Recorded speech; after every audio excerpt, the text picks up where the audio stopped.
Bueno, contanos un poquito, Jorge. Bueno, les cuento. Sí, contanos un ratito Dale. de vos y qué te trae a Gemba. Breve.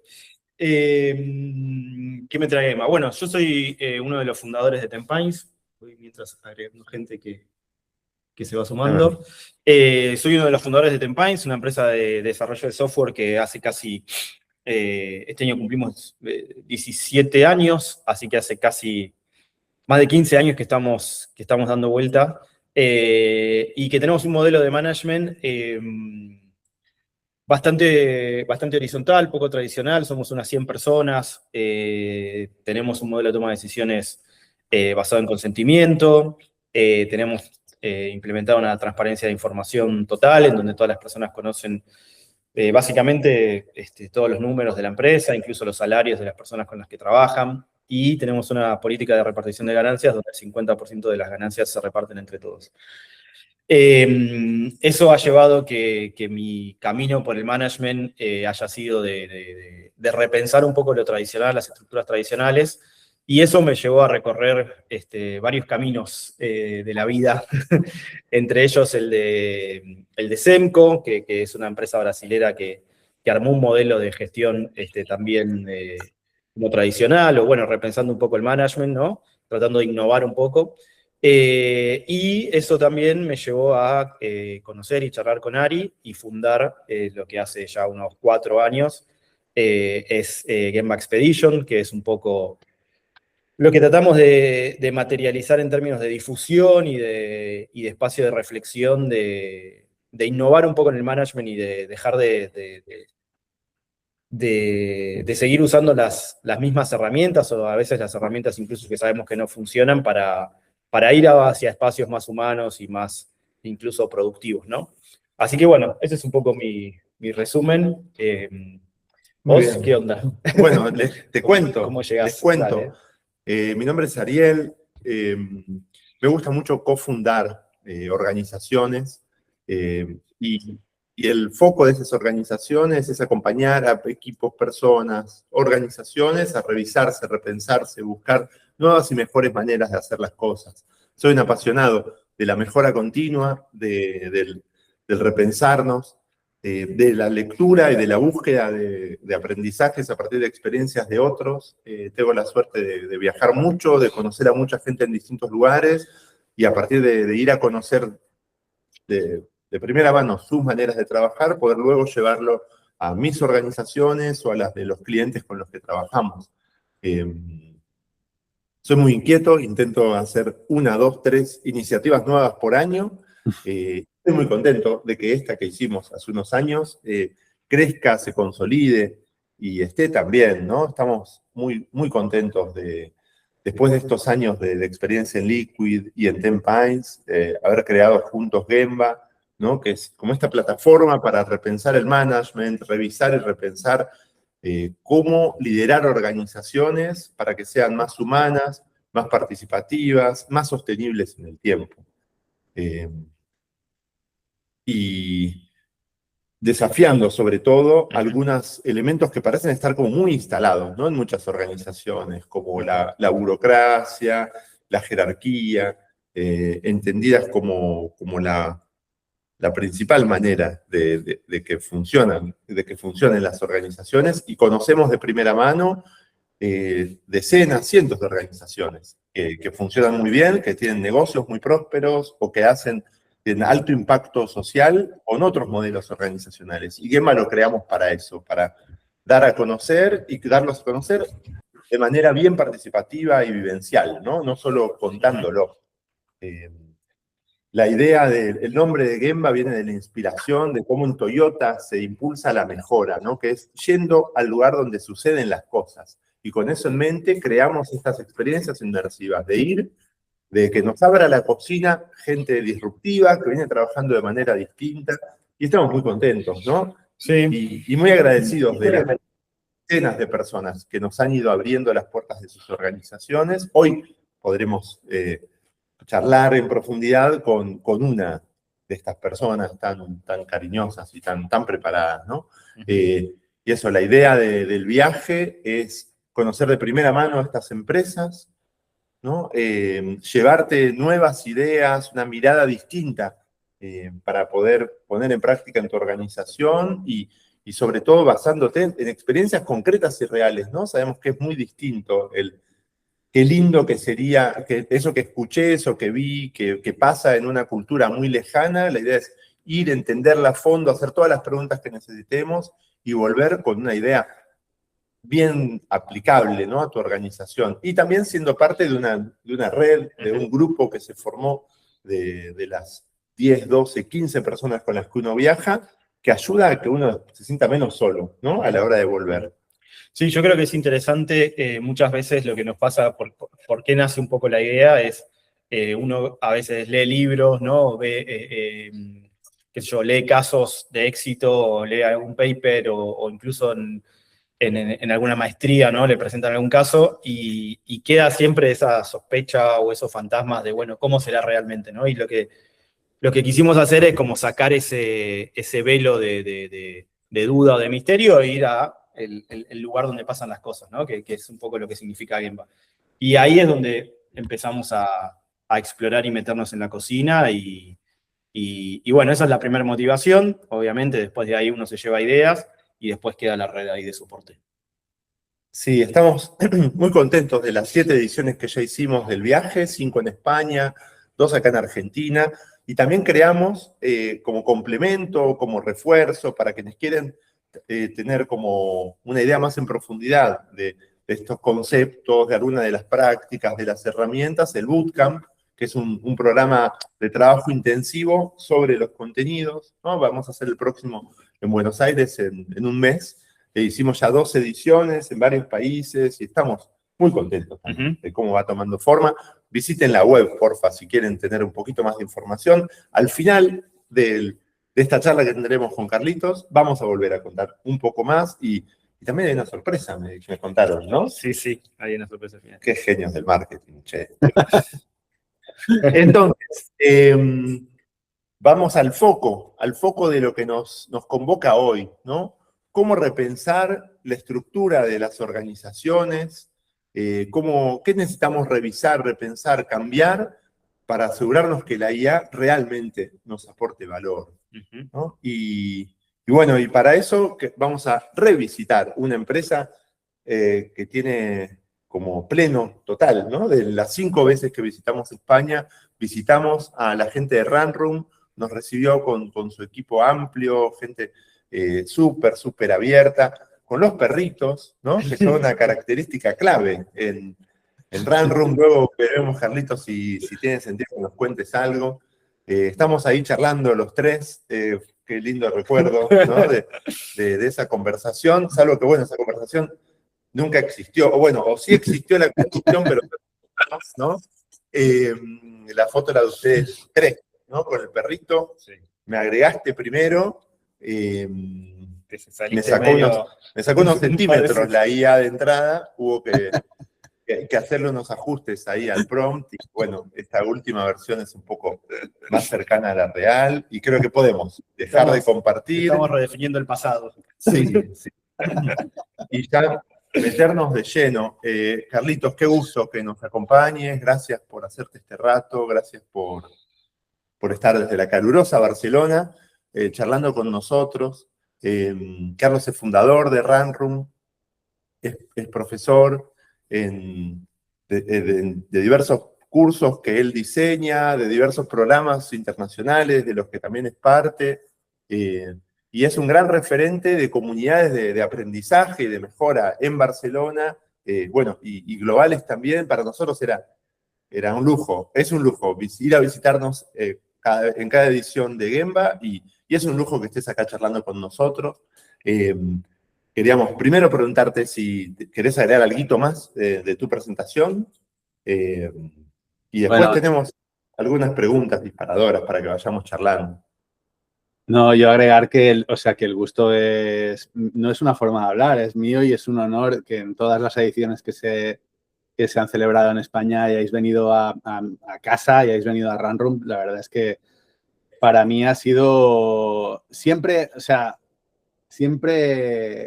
es muy necesario tener para darte cuenta de cuáles son tus supuestos básicos y las creencias que tienes dentro de tu propia casa, tener una mirada externa y solo por las preguntas que te hacen, que te devuelven un poco lo que tú eres. Y eso a mí me ayuda un montón, ¿no? A entender qué somos, porque a veces nos cuesta entender, porque ha sido una cosa muy, muy orgánica nuestra historia.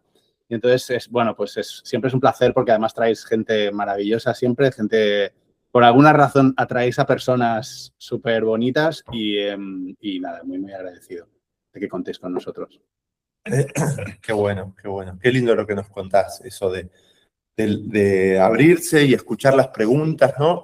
También siempre nos gusta, en las conversaciones con los anfitriones de Gemba, hacernos esta idea de que recibir a gente a la que contarle la historia también te obliga a contártela vos mismo y repensarte, y que es una linda oportunidad, ¿no? Para la reflexión interna. Esperamos que esta charla también la sea, Carlitos. Una linda oportunidad para mirar hacia adentro, celebrar lo que salió bien y, bueno, y seguir apoyándose en lo que no salió tan bien para ir buscando mejores oportunidades, ¿no? Empecemos charlando un poquito del camino recorrido en Runroom y nos gustaría preguntarte, que nos cuentes cómo vienen siendo los ajustes, los acomodos que le vienen haciendo a la estructura de Runroom el último tiempo, cómo vive Runroom y los cambios de estructura, y si nos podés contar algunos hitos de los últimos meses, años, lo que gustes. Vale, pues bueno, es difícil sintetizar porque son 23 años de cambios y de cambio constante, y la verdad es que yo no tengo una sensación de... Sí que si me pongo a pensar en hitos, que yo creo que es una palabra interesante, ¿no? ¿Qué hitos han sucedido? Sí que recuerdo algunos hitos que para mí fueron importantes, pero no recuerdo ni un solo momento donde hayamos dicho, ya está, ya nos hemos transformado, esta era la transformación donde queríamos llegar, ya hemos llegado a ese lugar donde queríamos llegar, ¿no? Sino que la transformación ha sido un camino constante y a mí me gusta decir que en realidad la transformación es el camino en sí mismo, ¿no? Y que no es un lugar o es una forma de estar en un momento determinado. Cambios han habido muchísimos, cambios de estructura, que también hablaremos en este webinar de esto, ¿no? Sobre todo de cómo repensamos la estructura organizacional en un momento como este. Yo diría que el último cambio más que a mí realmente me impresionó ese cambio fue hace 3 años, a principio de 2023. Fue un cambio en el que rompimos algunas de nuestras creencias y pasamos de tener algunos equipos fijos crossfuncionales. Nosotros veníamos ya trabajando de esta forma desde hacía muchos años ya, equipos crossfuncionales, pequeños, ¿no? Esa idea de las 2 pizzas, ¿no? El famoso tamaño, ¿no? De un equipo, pues más 7, más menos 2 personas, ¿no? Entre 5 y 9 personas con distintas expertise funcional repartido entre las distintas personas del equipo, con responsabilidad end-to-end, con responsabilidad del equipo ya tomaba decisiones y ya era responsable de entregar valor al cliente, de gestionar al propio cliente, de entender qué es eso que se está entregando, que por cierto, he de decir para quien no conozca Runroom, que nos dedicamos precisamente a desarrollar producto digital para terceros y producto propio también, pero sí que nos dedicamos a eso, ¿no? A entregar producto digital y, bueno, y algunas cosas más porque estamos locos, básicamente. Pero entonces, veníamos de muchos años practicando la agilidad, vamos a llamar, ¿no? Y trabajando de una forma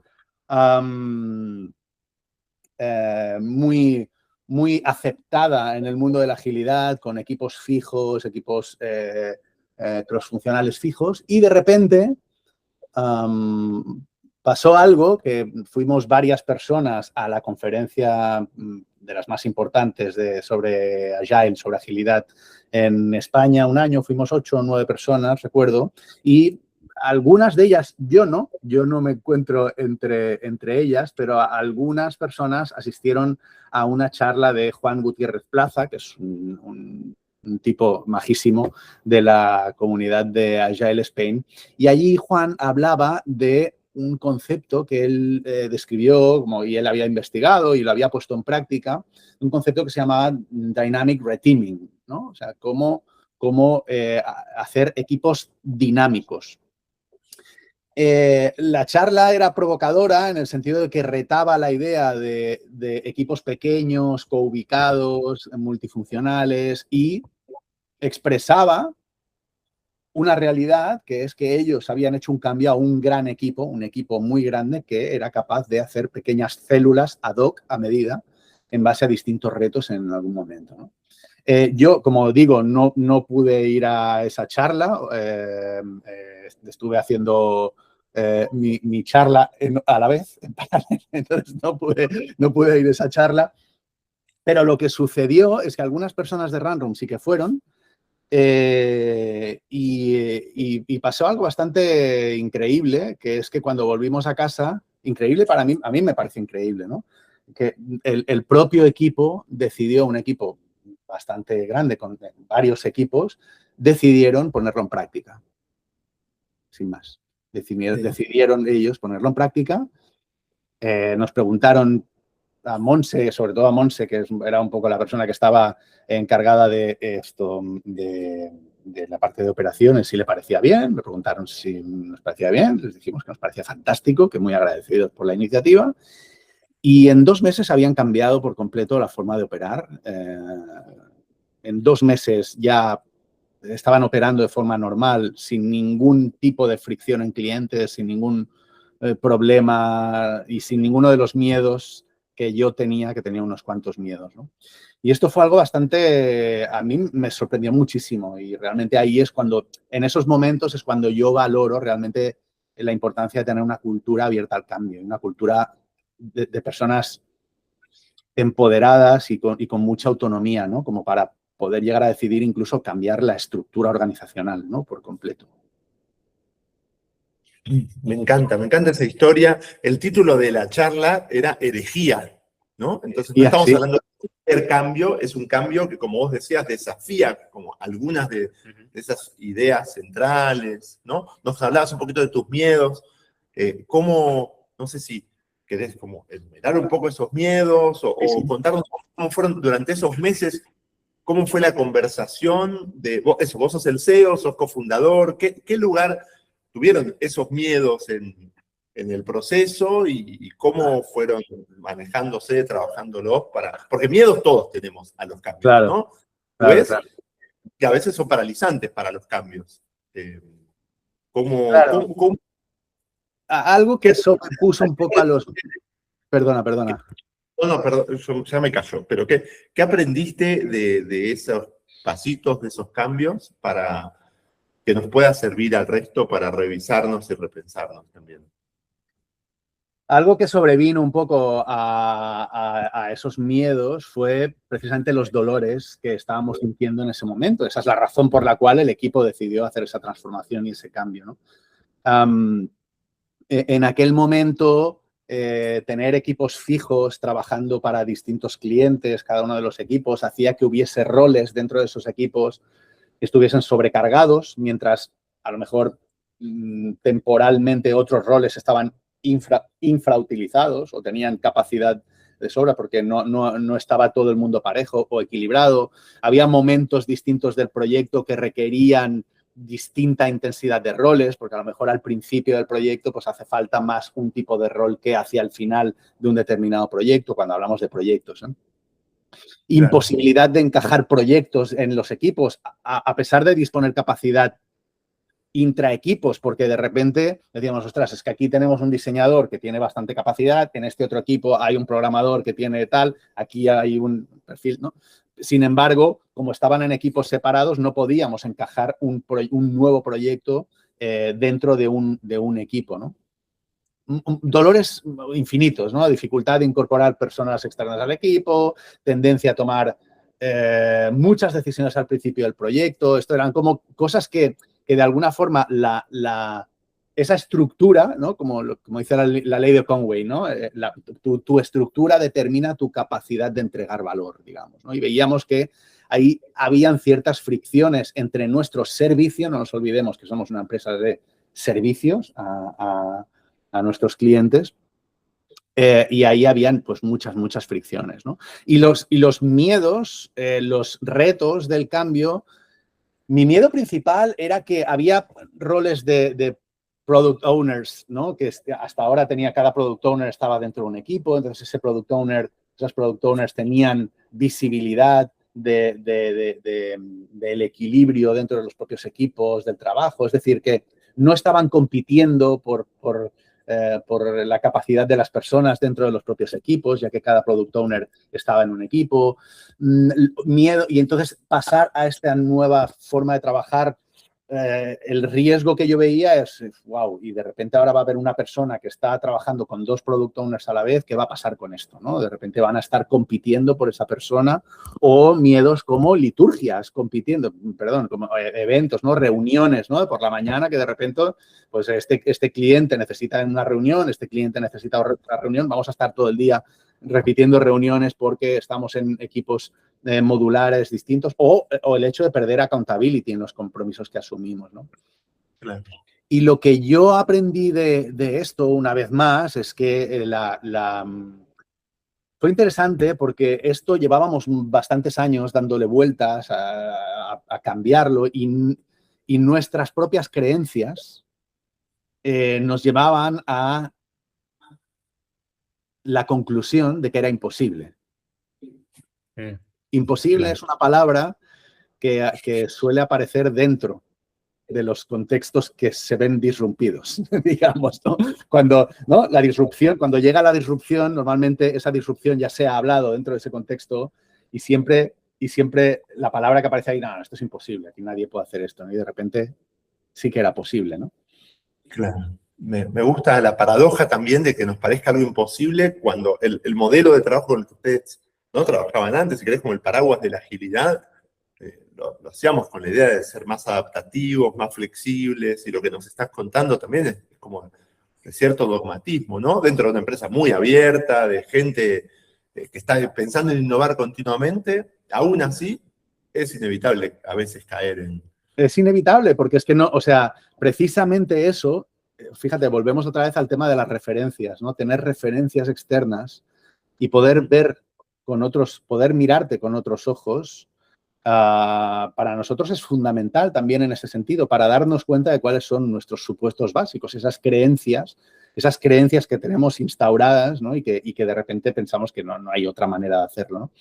Entonces, entender que no solo era posible, sino que había empresas de éxito como Pipedrive, como Atacama, como Zenbase, un montón de compañías que ya lo estaban probando y que les estaba funcionando, para nosotros fue como decir, hey, ojo, aquí hay creencias limitantes, claramente, y tenemos que explorar esa posibilidad, ¿no?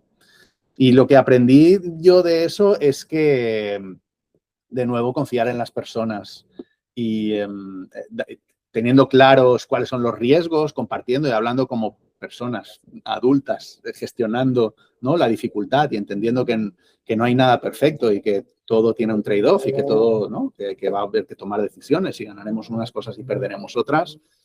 El resultado fue extraordinario, yo diría, o sea, fue increíble. En realidad, ya te digo que fue, o sea, para mí, ¿no? Yo acompaño a algunas empresas, tal y como lo hacéis vosotros, ¿no? A hacer procesos de transformación y en muchas ocasiones también caemos, un aprendizaje para mí es que caemos en el error de diseñar la transformación desde una visión muy top-down o desde una visión muy de, no, hay que hacerlo, ¿no? Como Spotify, ¿no? Hay que hacer squads, hay que hacer builds, un modelo, ¿no? Agarramos modelos y de repente nos creemos ese modelo y diseñamos ese modelo, proyectamos ese modelo, creemos que ese modelo es la solución a todos nuestros problemas e intentamos encajarlo dentro de nuestro contexto, ¿no? Y yo creo que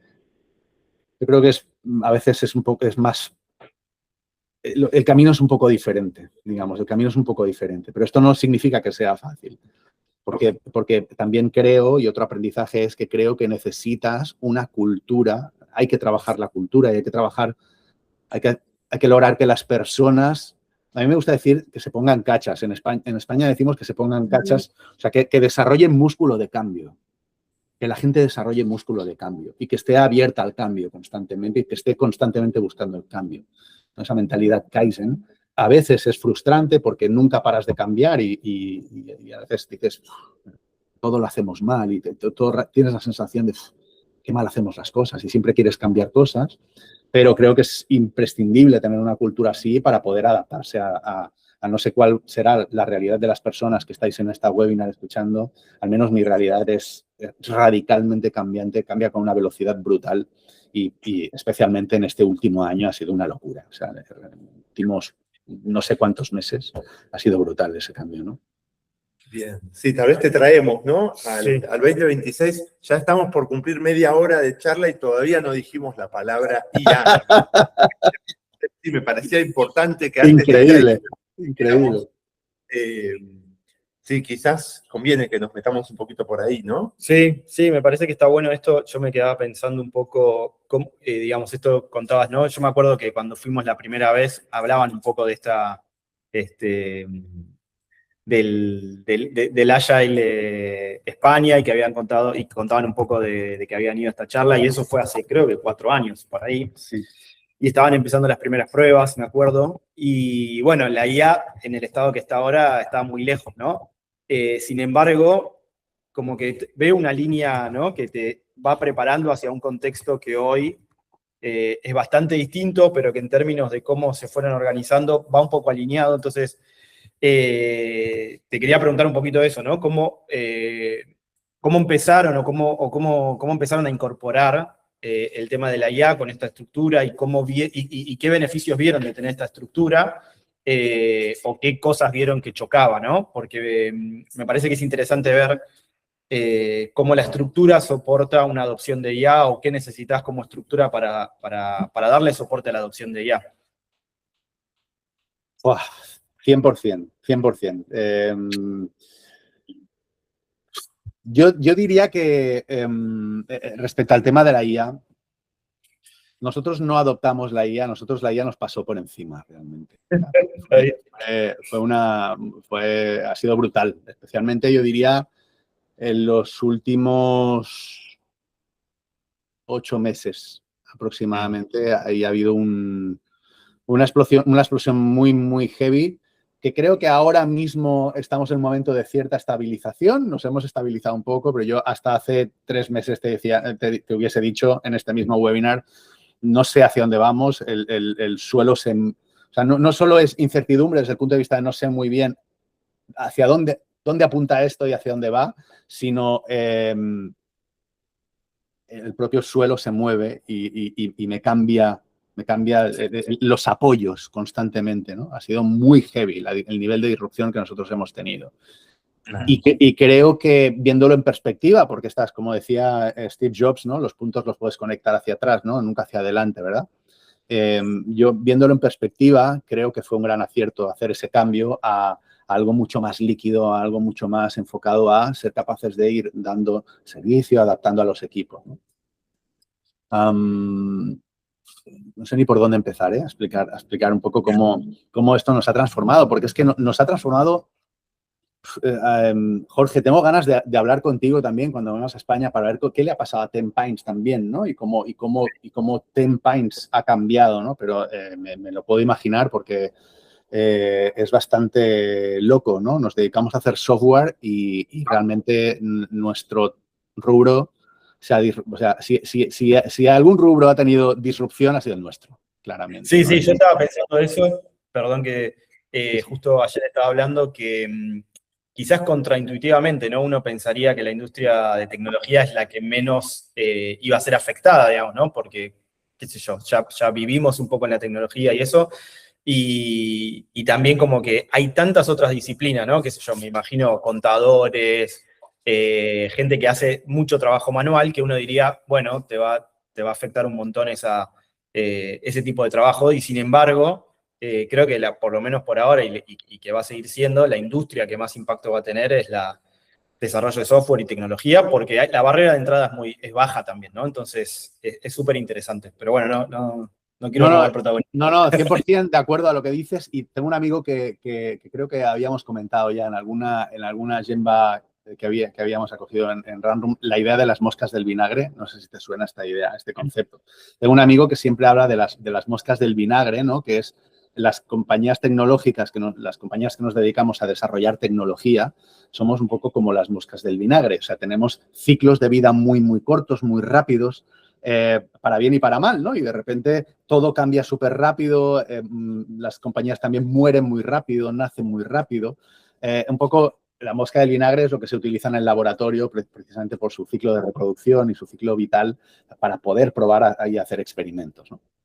Entonces, creo que nosotros vivimos en un mundo en el que estamos viendo un poco, a mí me da esa sensación, aunque soy muy mal gurú, yo no me establezco como gurú de nada, pero me da la sensación de estar viendo cómo va a estar siendo la gran transformación de cualquier trabajo cognitivo en los próximos años, ¿no?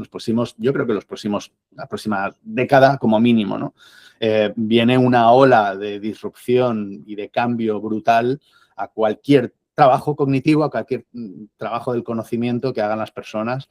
Lo estamos viviendo nosotros ya hoy, con mucho estrés, con muchas tensiones, con mucha incertidumbre, con mucha inseguridad, con cero garantías de nada y intentando adaptarnos constantemente a ese cambio y asimilarlo internamente y ya en una etapa de un poco más de madurez a nosotros nos está pasando, ayudando a nuestros clientes a adoptarlo, ¿no? Ya de una forma más estructurada y más enfocada en impacto.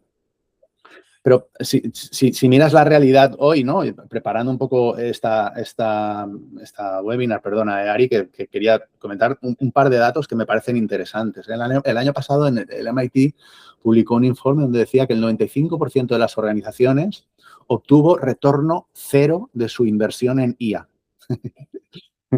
Con una inversión agregada de unos 30.000, 40.000 millones de dólares. Este año McKinsey publicaba otro informe, The State of Organizations, en 2026. Hacían una encuesta a 10.000 líderes de 15 países, esto hace un par de meses que lo han publicado. El 88% de líderes dice que su organización ya despliega IA, pero el 86% cree que su organización no está preparada para adaptarla al día a día. Y, o sea, lo que yo estoy viendo ahí fuera es exactamente esto. Lo que yo estoy viendo ahí fuera es nadie entiende muy bien cómo. Algunas compañías ya nos ha pasado por encima, ya hemos transformado nuestra forma de trabajar de una forma brutal. La gran mayoría de organizaciones todavía están entendiendo qué es lo que ha cambiado, intentando entender, perdón, qué es lo que ha cambiado, pero el principal problema con el que se encuentran tiene que ver precisamente con lo que comentabas, con esa estructura, con la capacidad de decir, oye, estamos divididos, seguimos divididos por silos, seguimos con jerarquías súper autoritarias, jerarquías command and control, culturas de obediencia, y ahora les estamos pidiendo a la gente, oye, gente. Ponete creativo. Claro, llevamos, ¿no?, toda la vida en la industria educando, déjame entrecomillarlo, educando a la gente para que obedezca. Y ahora, venga, poneros creativos y resolved esto, ¿no? Venga, incorporad la IA en el trabajo. Es como, perdón, yo creo que no funciona así exactamente, ¿no?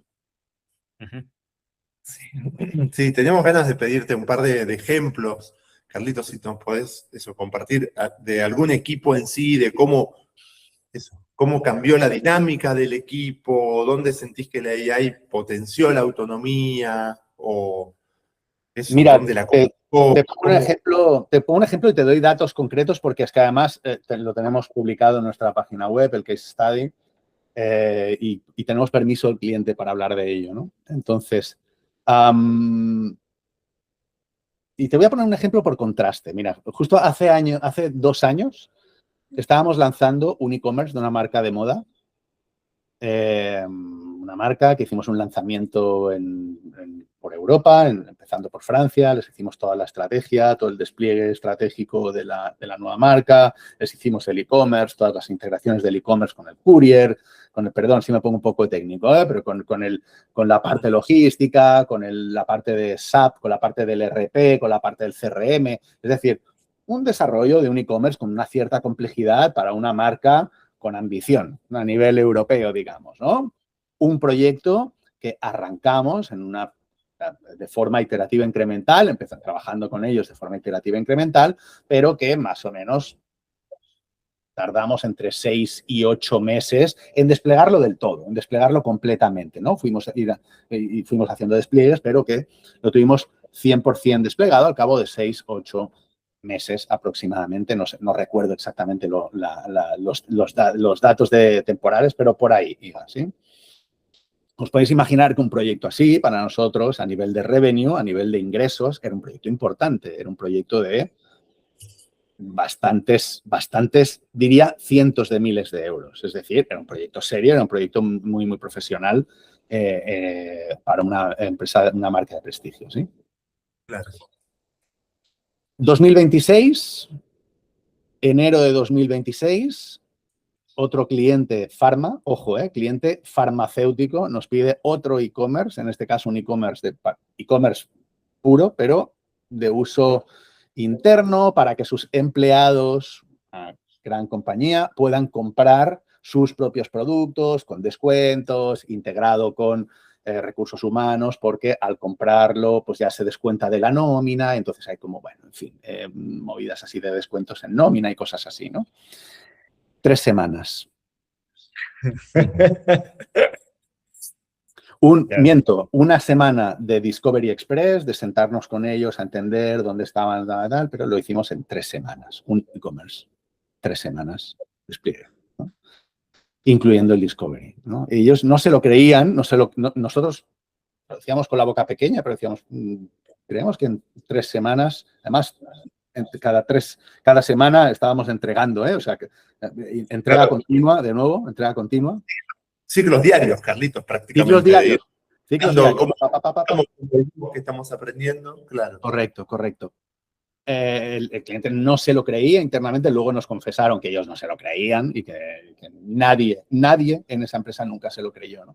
Y esto es muy bueno y esto es, wow, es increíble, ¿no? Porque a nosotros nos da la posibilidad de hacer el mismo trabajo de una forma mucho más eficiente, pero ¿qué es la eficiencia, no?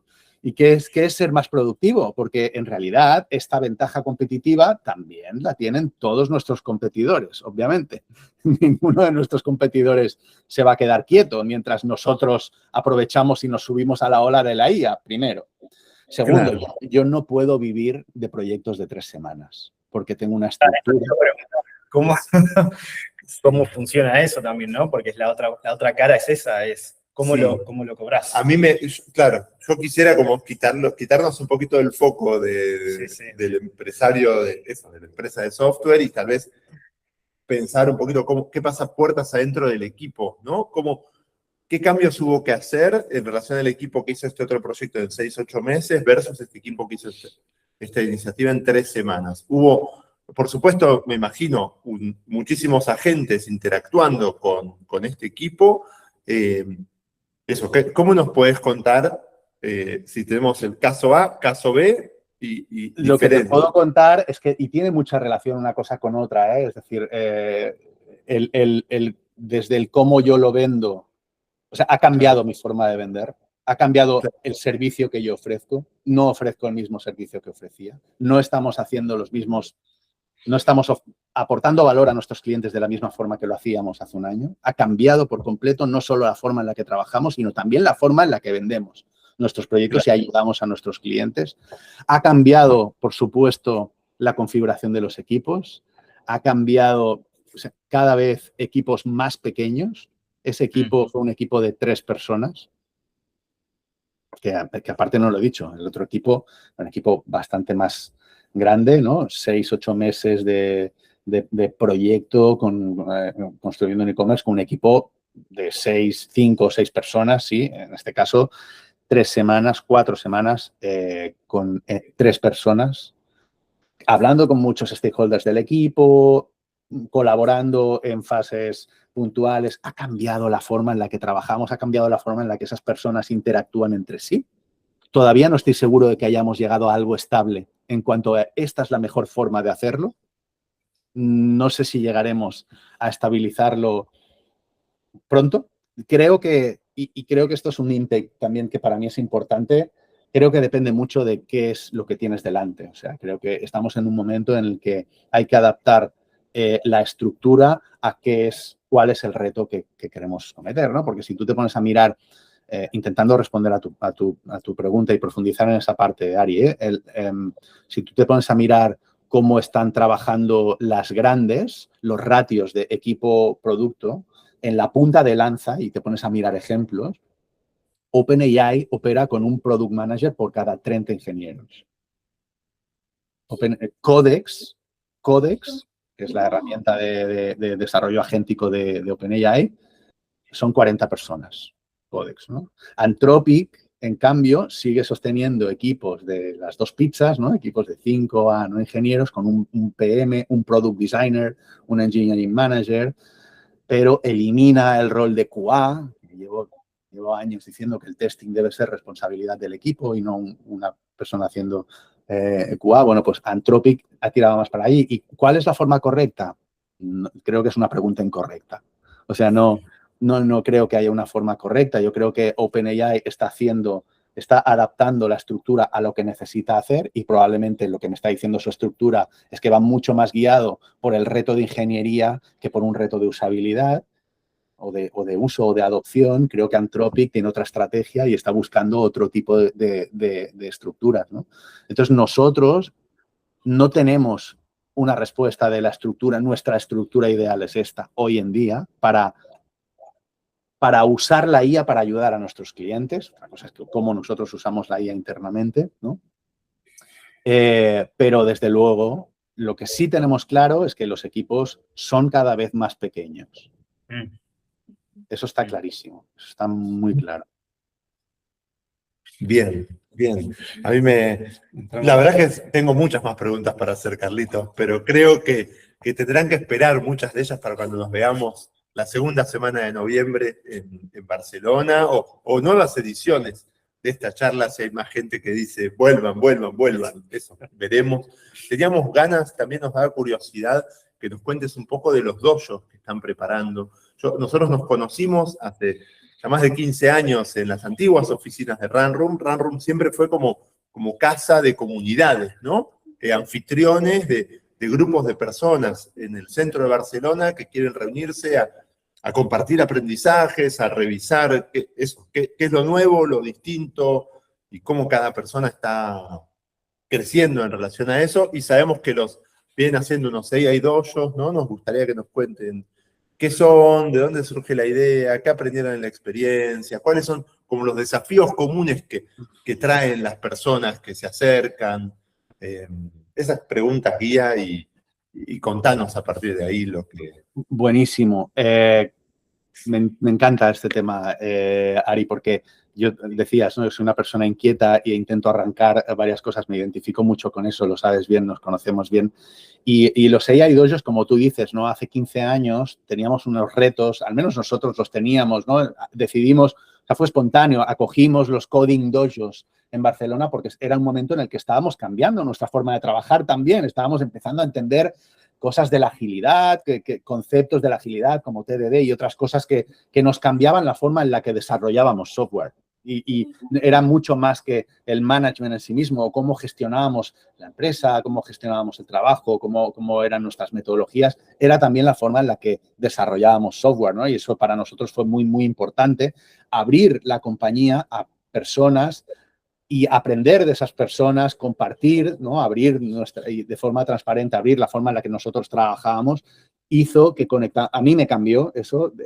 Cuento hoy entre mis mejores amigos a las primeras personas que vinieron al primer Coding Dojo de Barcelona y para mí aquello fue una lección de vida, y para Runroom también fue algo muy, muy transformador. Y yo a principio de año sentí que estábamos en el mismo momento. Estábamos en un momento en el que necesitábamos hacer comunidad, juntarnos, compartir, buscar espacios seguros, donde compartir, donde aprender, donde exponer dudas, donde exponer errores, donde aprender de los demás. Y está siendo, porque yo le veo recorrido a esto, bastante recorrido, está siendo extraordinario.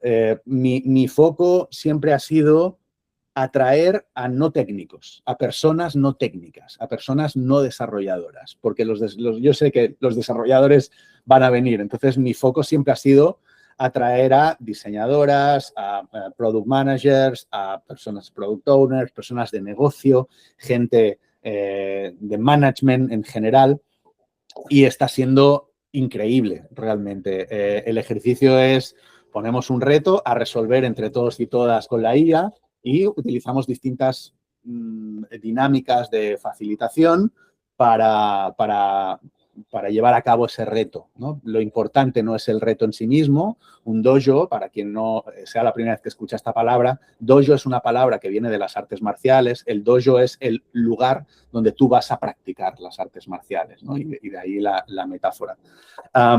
Y ahora, en este momento, al principio empezamos haciendo retos muy concretos y haciendo bytecoding y haciendo prototipos y petando cabezas a gente que empezaba a conocer otras formas de trabajar más allá de ChatGPT, ¿no? Otras formas de trabajar con la IA agéntica y a crear artefactos con la IA agéntica. Y ahora mismo estamos en un momento en el que estamos más enfocados en la disciplina, ¿no? En cómo trabajar bien con la IA y qué patrones y antipatrones estamos empezando a aprender, porque ya la comunidad a nivel internacional está empezando a documentar todo ese conocimiento. Está empezando a documentar cómo podemos trabajar mejor con la IA, ¿no? Para que no se nos pudra el contexto, para trabajar de una forma mucho más efectiva, digamos, con la IA, ¿no? Aprovechándolo. Y está siendo interesantísimo porque, tal y como los coding dojos solo atraían a frikis, entre los cuales yo me incluyo, ¿no? Éramos los nerds, los programadores. Estos dojos están atrayendo a perfiles radicalmente distintos porque lo bonito de la IA es que afecta a cualquier trabajo cognitivo, como decía, ¿no? Entonces ya hay mucha gente que lo está viendo y está acercándose a esto. Y estoy contentísimo con haber arrancado esta iniciativa. Lo hacemos, he pasado el enlace por el chat, lo hacemos cada primer viernes de cada mes. Desgraciadamente es presencial. Hacemos otros eventos que retransmitimos por streaming, por si alguien está interesado también, pero este tiene que ser presencial porque tiene que ser un espacio muy seguro, un espacio de compartición y de co-creación, ¿no? Y sentimos que tiene que ser una cosa presencial, pero si alguien da la casualidad de que se encuentra por España, por Barcelona, el primer viernes de cada mes, por favor, que no pierda la oportunidad de venir, que será bienvenidísimo, bienvenidísima.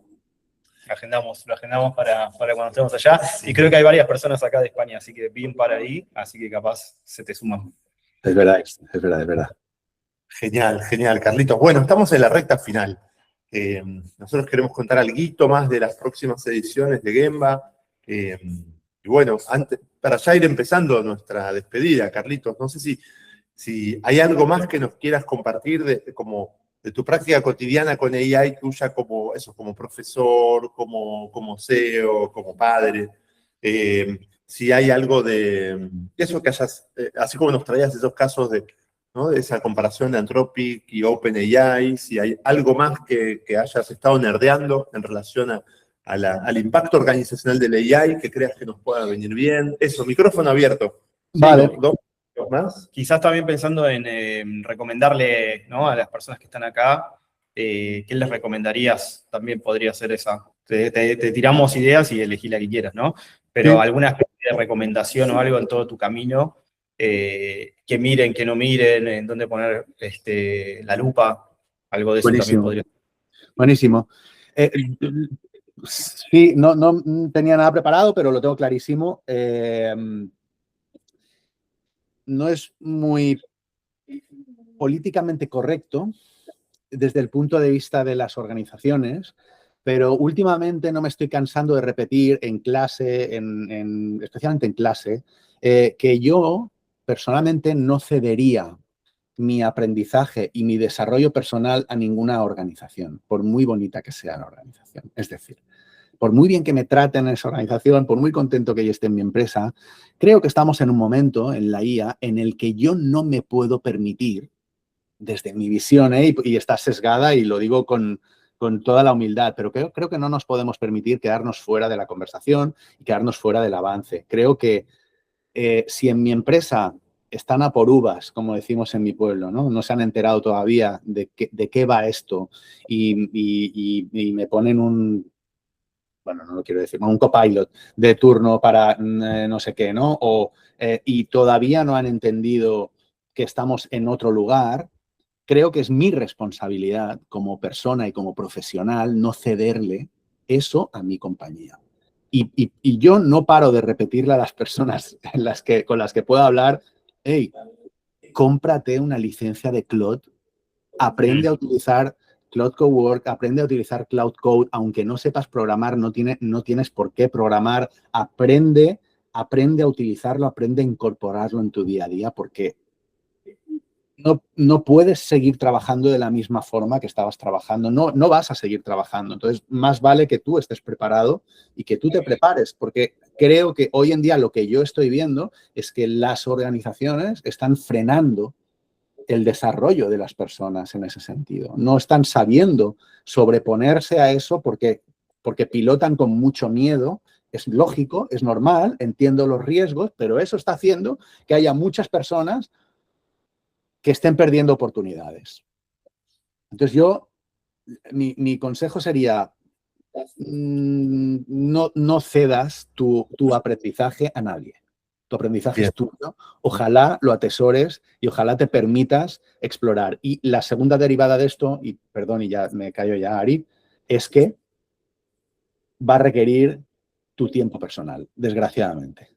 Es decir, yo con todo el mundo que estoy hablando, todo el mundo requiere Además, no lo vas a poder evitar porque te vas a volver loco, te vas a volver loca, vas a empezar a invertir horas de noche. Es más, cuidadito con eso porque de repente hay que levantar el pie del acelerador porque los ciclos de dopamina en los que entras también es muy, muy adictivo. De repente darte cuenta de que tienes superpoderes, ¿no?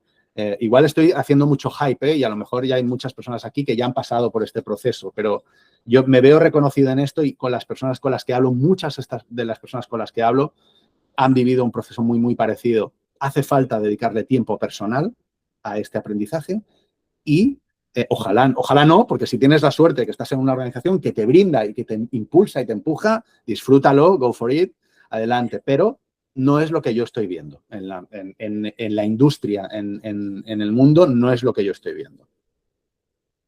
Me encanta esa mirada. Gracias, Carlitos. Es parte de lo que veníamos a buscar de la charla, un poquito de opiniones políticamente incorrectas, ¿por qué no? Y miradas personales, diferentes a lo que es, a lo que uno encuentra en... Sí, y estamos muy agradecidos de esta conversación, de que nos volvamos a ver en la 6ª edición de Gemba España en noviembre. Y bueno, y también queríamos como eso, que en esta charla se pueda como vivenciar un poquitito lo que vivimos tan intensamente esa semana, ¿no? En Madrid, Bilbao, Barcelona, conociendo a gente, algunos igual de locos que vos, otros un poco más, otros un poco menos. Y que, bueno, que nosotros nos enriquece tanto. Yo ya de saber que en unos meses estaremos de vuelta por ahí, ya se me dibuja una gran sonrisa. Así que esperamos que también le genere interés y entusiasmo a las y los potenciales viajeros. Queríamos compartirles como unas últimas ideas. ¿No? Teníamos acá eso, que nos metimos en el webinar y como algunas cositas más, ¿no? El refuerzo de estas próximas ediciones, a fin de agosto del bootcamp, en noviembre en Buenos Aires, en Gemba. Contar un poquitito más de detalle que vamos a estar trabajando 2 casos en el bootcamp, ¿no? Mucho foco en Tempines, que es lo que venimos haciendo históricamente, y también dando respuesta a algo que escuchamos como de muchas gente de empresas grandes, de multinacionales, que decían, bueno, Tempines me resulta inspirador, desafiante y a veces un poquito lejano a mi realidad de empresa de cientos o miles de personas. Entonces sumamos al caso Bayer, al que vamos a estar como analizándolo y trabajando bien a fondo en esta edición.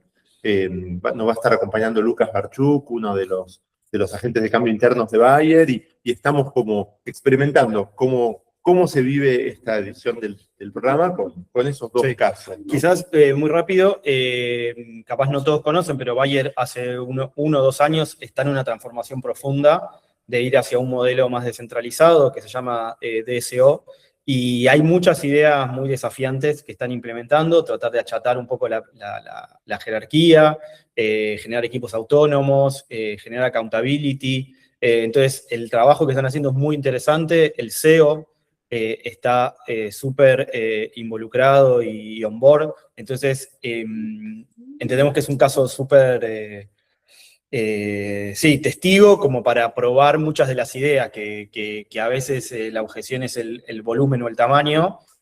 Bayer nos trae un poco esa otra mirada. Y lo interesante también es que va a venir una persona que está ahí viviendo, que está empujando, que está con todos los desafíos día a día, va a venir y bueno, él va a estar participando con nosotros, contando un poco de primera mano esas cosas. Así que eso es Sí, súper le interesante. tenemos muchas ganas Sí. a esa próxima Sí, sí. edición también. Bueno, lo dicho, ¿no? Que vamos a estar en esta edición visitando varias empresas en Madrid, empresas que trabajan con el modelo NER, de nuevo estilo de relaciones, y que nos cuenta también de primera mano, visitando el Museo Guggenheim como símbolo de cambio de Bilbao, y también en el País Vasco, muchas empresas muy disruptivas en su forma de trabajar, y bueno, en Barcelona, contentísimos, Carlitos, de visitarlos ustedes nuevamente, de visitar a la gente de Basetis y tantas otras cosas. En la web tenemos mucho detalle de las empresas que vemos y bueno, esto era la... No es Navidad, pero igual Sí, estamos no, regalando. queríamos proponerle a la gente que vino al webinar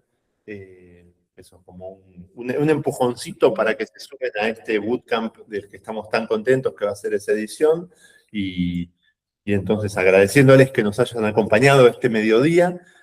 Para ustedes o algunas personas a las que ustedes les refieran, bueno, estas oportunidades, posibilidades, y con esto ya vamos cortando lo que nosotros habíamos pensado, está cubierto la hora que habíamos dicho, y nos quedamos unos minutitos más, si les parece, para que haya un poquito de pasillo o Sí, si alguien tiene alguna intercambio, pregunta ¿no? o algo, Si hay... podemos abrir un poquito, pero bueno.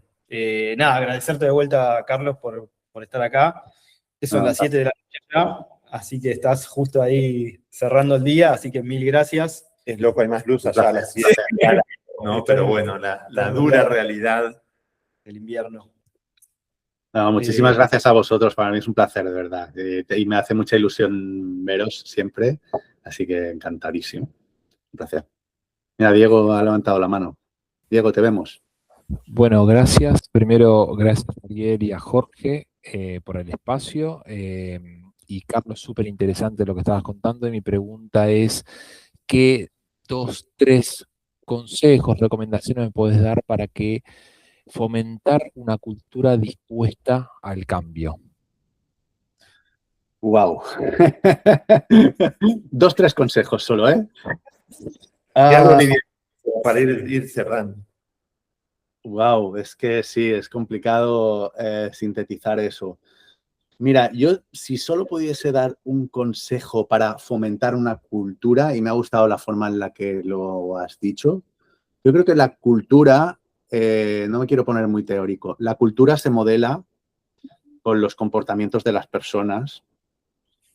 O sea, la cultura al final es como yo la entiendo, cómo la gente se comporta dentro de la organización. Y creo que es especialmente importante cómo se comportan las personas que tienen la autoridad, es decir, a las que los demás les otorgan autoridad. Gracias, Majo. Creo que cómo se comportan esas personas, ¿no? Cuando hay un problema, ¿a quién mira todo el mundo, no? Y ahí hay distintos niveles de autoridad, ¿no? Y distintas, ¿no? Cuando hay un problema técnico, ¿a quién mira todo el mundo? Cuando hay un problema de tal, ¿a quién mira todo el mundo, no? Creo que cómo se comportan esas personas, concretamente las que tienen la autoridad en los momentos de crisis, especialmente, eso es lo que más modela la cultura, yo creo. Es decir, cómo tú te comportas, porque tú puedes decir una cosa y comportarte de una forma distinta. Entonces, en ese sentido, para mí, estar abierto al cambio debe emanar de las personas que propiamente tienen la autoridad para ¿no? Todos tenemos autoridad, ¿no? Todos tenemos autoridad. Pero, digamos, es muy filosófico esto y muy conceptual. Todos tenemos autoridad, pero en los momentos clave, cómo tú te comportas y cómo tú permites o no. Y ahí, si no está alineado el poder con la autoridad, es decir, la capacidad que yo tengo, ¿no? El poder, si yo tengo poder en la organización y yo puedo hacer que las personas hagan determinadas cosas, no tiene por qué estar alineado con la autoridad, porque la autoridad me la dan los otros, ¿no? Si quien tiene el poder no delega ese poder en las personas, es bastante difícil que de alguna forma, por inspiración, ¿no? y por combustión espontánea, la gente de repente empiece a adquirir esa cultura, ¿no? Yo creo que el cambio viene a través del comportamiento. El cambio de comportamientos viene a través de los comportamientos de las personas, ¿no? Un poco conceptual lo que he dicho y igual un poco teórico, Diego, pero difícil aterrizarlo más en tan poco tiempo. Genial, muchas gracias. Gracias a todos. A ti, gracias. Gracias por la pregunta, Diego. Tenemos tiempo para una más, si alguien le da eso, tiene alguna idea así concreta que quiera compartirnos. Bueno,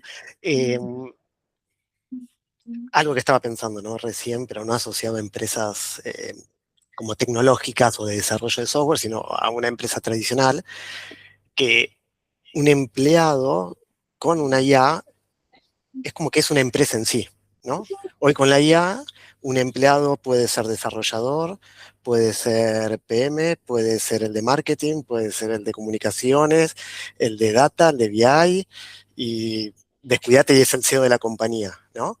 Entonces, ¿por qué? Porque yo soy un empleado cualquiera, un colaborador cualquiera, y puedo desde desarrollar un producto y ponerlo en internet en 2 horas, ¿no? Desarrollar un sistema que me ayude para algo. Puedo hacer una campaña de marketing, puedo hacer una comunicación para LinkedIn o una promoción en Instagram y te puedo analizar un proyecto y así me puedo como saltear las estructuras de la organización, ¿no? Porque soy todo. Entonces, lo que yo veo es que la IA, lo complicado es que empezás a tener colaboradores que no conocen tal vez límite en lo que pueden hacer y quieren saltear como los pasos en la estructura, los pasos en los procesos, y creo que eso es complicado porque vos le das una super libertad con las herramientas de IA que antes no existía, y ahora es hasta que tal vez en tu estructura tenés que contener la impaciencia de un colaborador que dice, pero el de marketing me tarda 10 días en hacer una campaña, si yo lo hice en 15 minutos con Cloud, ¿no? Entonces, como que van a empezar a existir esos problemas o esos roces entre los diferentes miembros de la organización por lo acelerado y la capacidad, la posibilidad que te dan las herramientas, ¿no? Y yo creo que ahí algo va a haber que cambiar, una especie de chip de cómo mantenés no me sale la palabra, ¿no? No quiero decir controlar a un empleado o limitar porque está mal, pero cómo van a convivir. Coherencia. ¿Cómo? Mantener una coherencia, digo. Una coherencia, o cómo van a convivir las personas de los diferentes sectores en una empresa, digamos, vamos a llamar tradicional, cuando cada persona puede ser el al lado, ¿no? Y tal vez lo hacen 10 minutos. Yo conozco, ahora estaba hablando con una gente que está haciendo una startup que ya quiere poner un sistema en producción, ¿sí? Para médicos, para pacientes, todo, cuando fue hecho por una médica que no tiene ni la más pálida idea de lo que es la tecnología, pero hizo un sistema completo charlando con Cloud y ya lo quiere poner en producción. Entonces, las cosas están tan aceleradas y yo creo que ese es el problema, ¿no? En una empresa. ¿Cómo hacer para que siga trabajando todo? No van a poder seguir trabajando a como venían trabajando, porque cada empleado es casi equivalente al de al lado, ¿no? no sé, se me ocurrió recién, tal vez me dio una pavada, pero bueno, un pensamiento. Ronda rápida de comentarios. Carlitos, ¿se te ocurre? Yo creo que no debemos olvidar que una cosa es hacer y otra es tener impacto. Y con la IA podemos hacer muchas cosas. Podemos hacer 10, 100 veces más cosas de las que hacíamos hace 8 meses, 1 año, 2 años, pero eso no significa que vayamos a tener más impacto. Y creo que ese es el principal problema que están teniendo las organizaciones, ¿sí? Que podemos caer como en ese efecto, ¿cómo se llama? Dunning-Kruger, ¿no? De creer que podemos hacer muchísimas cosas igual de bien que lo hace una persona con cierto expertise. Y en el fondo es Claudio que está generando textos probabilísticamente coherentes, pero cuyo impacto puede ser tirando a cero. Y eso es lo que yo estoy viendo, que se están invirtiendo miles de millones en hacer y el reto está en el impacto, ¿no?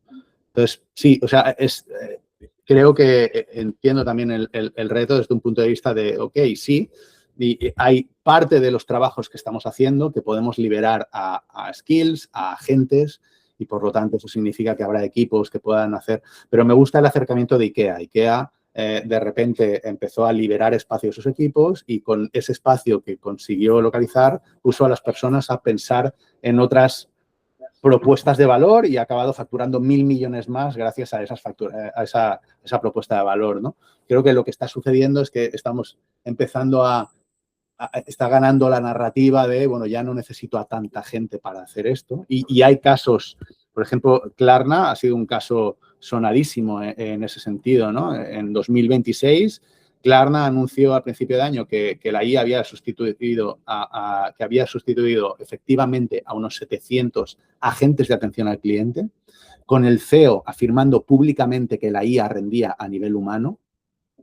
A comienzos de 2026, la satisfacción del cliente se había deteriorado en interacciones complejas y dieron marcha atrás recontratando, ¿no? Y ahora es como el caso de, ojo, porque podemos creernos, ¿no? Porque realmente es muy convincente los resultados que arroja la IA, pero eso no significa que vaya a tener impacto, ¿no? Entonces, yo simplemente soy prudente con eso. Eso es lo que yo puedo devolver. Ari.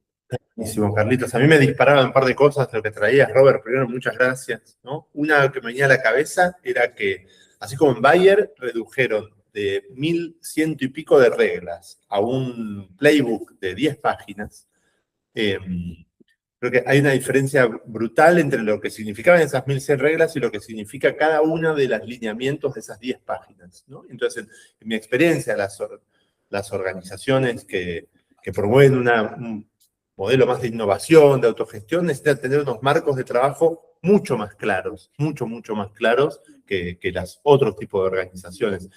Y lo mismo aplica para esta hiperaceleración con la IA, ¿no? Necesitamos tener un marco, unos lineamientos de gobierno, de acuerdos de trabajo conocidos por todos, que estemos iterándolos, ¿no? Seguramente lo que pensamos en noviembre, lo que pensábamos en febrero, lo que pensamos ahora en julio es muy diferente sobre eso. Pero necesitamos tener unos acuerdos muy claros. Eso, con mis chicos ahora en vacaciones de invierno, hacemos unos jueguitos hermosos con la IA. Pero entiendo que Nintendo no los pondría en producción y no los vendería y no sé si soportarían que jueguen cientos de miles de personas al mismo tiempo en esos jueguitos, ¿no? Entonces, lo mismo nos contabas de datos médicos.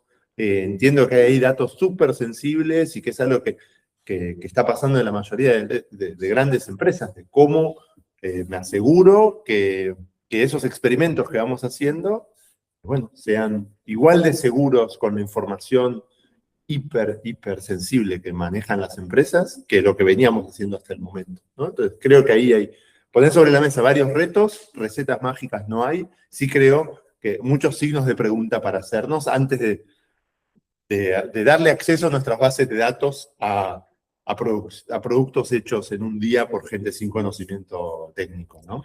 Sí, yo creo que es interesante igual el planteo que hace Robert de, bueno, cómo manejas eso, digo, ¿no? Porque tenés una persona ansiosa por avanzar y creo que hay una parte de educación, yo creo que hay, digamos, llevándolo un poco a la parte de tecnología también, hay como una crisis existencial también de qué es, no sé, nosotros, bueno, yo soy ingeniero, estudié, no sé, 7, 8 años ingeniería, una maestría, ¿no? Y ahora es como que todo eso cambió, me reemplaza una persona que no estudió, hizo un curso de un mes y entonces hay también ahí toda una crisis existencial, me parece, de repensarse un poco, de repensar la industria, y no solo, digamos, después lo podemos extender a las otras industrias, ¿no? Entonces, hay que repensar que es una persona de marketing, hay que repensar que es una persona, un desarrollador, y ahí creo que eso va con cierta educación, entonces hay que poder entender un poquito mejor, bueno, cuáles son los acuerdos que tenés que hacer, qué es lo que podés hacer, qué es lo que tenés que esperar, y me parece que eso se va a ir dando un poco con errores, aprendiendo y dándote la cara con esto, ¿no? Como, bueno, despidamos a 700 personas, bueno, no, volvamos a contratar, y bueno, y ahí van aprendiendo qué fue lo que necesitaron, hasta dónde llegó la IA, hasta dónde no, pero creo que hay un tema de educar, de educación y de tener algunas conversaciones que va a ser necesario y que me parece que es lo interesante de esto, como se empieza a sacar el ruido, empezás a sacar la grasa y empezás a ver qué es lo que realmente necesitas, ¿no? Y cerrando, uniendo un poco con el título, me parece que al final, ¿no? Hablamos de estructuras, qué estructura, no sé, de silos, cross-funcional, bueno, ahora ustedes encontraron esto, que es algo más chiquito. Bueno, quizás la estructura no es tan importante como la cultura que tenés que tener. Y entonces empezás a sacar todas esas cosas y empezás a pensar, a tener las conversaciones sobre lo que realmente te determina y que termina siendo la cultura, ¿no? Cuando tenés todo lo otro resuelto, ahí es donde tenés que poner el foco. Entonces, me parece que esa es la charla que hay que empezar a tener. Sí. Y la seguiremos teniendo, ¿no? Gente, muchísimas gracias por acercarse, por acompañarnos, por la curiosidad, por las ganas. Seguiremos invitando gente valiosa, interesantísima. Otra vez, gracias, Carlitos, de vuelta un lujo total contar con vos. Y seguiremos charlando. Bueno, gente, abrazos intracontinentales y nos estamos viendo. Hasta la próxima. Dale, Un abrazo. adiós, chao, chao. Chao.